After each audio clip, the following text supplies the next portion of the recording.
जिन्होंने जाना है शब्दों से नहीं, शास्त्रों से नहीं, वरन जीवन से ही जीकर अल्लाह से उन थोड़े से लोगों में से एक है। और जिन्होंने केवल जाना ही नहीं है वरन जनाने की भी अथक चेष्टा की है, लाओस से उन और भी बहुत थोड़े लोगों में से एक है। लेकिन जिन्होंने भी जाना है और जिन्होंने भी दूसरों को जनाने की कोशिश की है, उनका प्राथमिक अनुभव यही है कि जो कहा जा सकता है वो सत्य नहीं है।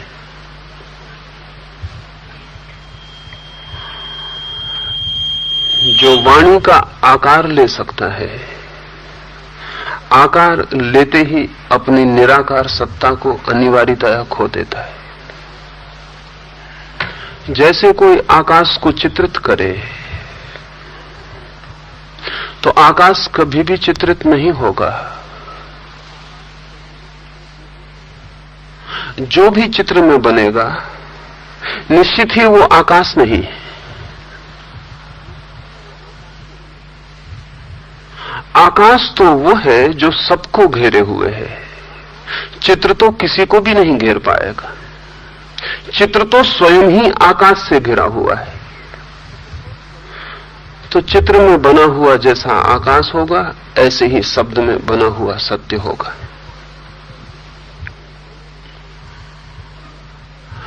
ना तो चित्र में बने आकाश में पक्षी उड़ सकेगा,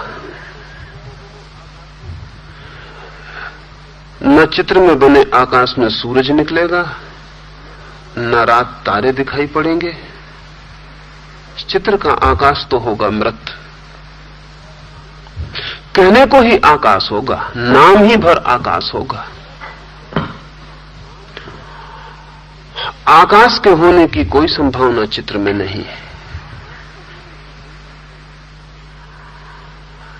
जो भी सत्य को कहने चलेगा, उससे पहले ही कदम पर जो बड़ी से बड़ी कठिनाई खड़ी हो जाती है वो ये कि शब्द में डालते ही सत्य असत्य हो जाता है। ऐसा हो जाता है जैसा वो नहीं है, और जो कहना चाहा था वो अनकहा रह जाता है, और जो नहीं कहना चाहा था वो मुखर हो जाता है।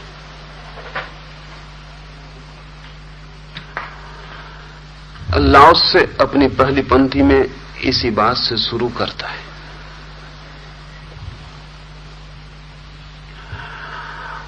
ताओ बहुत अनूठा शब्द है। उसके अर्थ को थोड़ा ख्याल में ले लें तो आगे बढ़ने में आसानी होगी। ताओ के बहुत अर्थ हैं। जो भी चीज जितनी गहरी होती है उतनी बहुअर्थी हो जाती है, और जब कोई चीज बहुआयामी मल्टी डायमेंशनल होती है तब स्वभावतः जटिलता और बढ़ जाती है। ताओ का एक तो अर्थ है पथ, मार्ग, दो वे। लेकिन सभी पथ बंधे हुए होते हैं। ताओ ऐसा पथ है जैसे पक्षी आकाश में उड़ता है तब पथ तो निर्मित होता है लेकिन बंधा हुआ निर्मित नहीं होता है। सभी पथों पर चरण चिन्ह बन जाते हैं और पीछे से आने वालों के लिए सुविधा हो जाती है। ताओ ऐसा पथ है जैसा आकाश में पक्षी उड़ते हैं, उनके पदों के कोई चिन्ह नहीं बनते और पीछे से आने वाले को कोई भी सुविधा नहीं होती।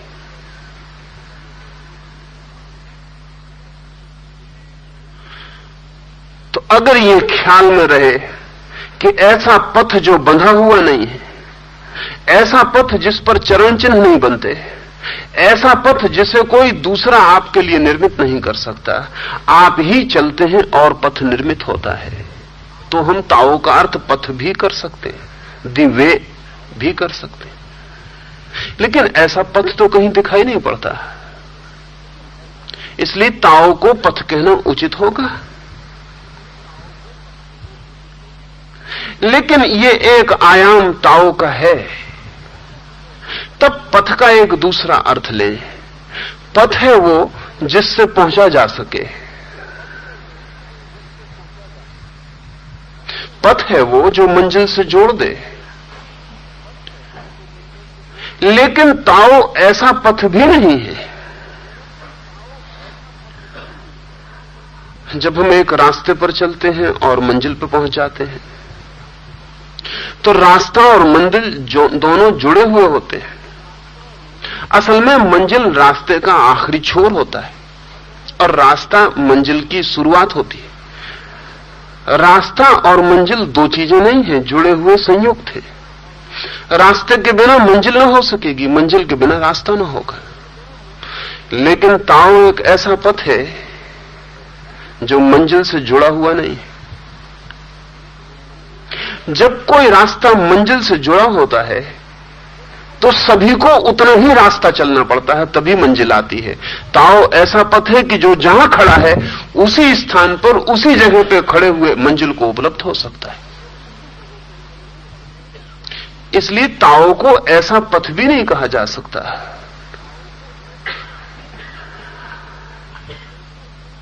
जहां खड़े हैं हम, जिस जगह जिस स्थान पर, वहीं से मंजिल मिल सके। और ऐसा भी हो सकता है कि हम जन्मों जन्मों चलें और मंजिल न मिल सके। तो ताओ जरूर किसी और तरह का पथ है। इसलिए एक तो पथ का अर्थ है कहीं गहरे में, लेकिन बहुत सी शर्तों के साथ। दूसरा ताओ का अर्थ है धर्म, लेकिन धर्म का अर्थ मजहब नहीं, रिलीजन नहीं। धर्म का वही अर्थ जो पुरातनतम ऋषियों ने लिया है। धर्म का अर्थ होता है वो नियम जो सभी को धारण किए हुए है। जीवन जहां भी है उसे धारण करने वाला जो आत्यंतिक नियम, दी अल्टीमेट लॉ, वो जो आखिरी कानून है, वो। तो ताओ धर्म है, मजहब के अर्थों में नहीं, इस्लाम और हिंदू और जैन और बौद्ध और सिख के अर्थों में नहीं। जीवन का परम नियम।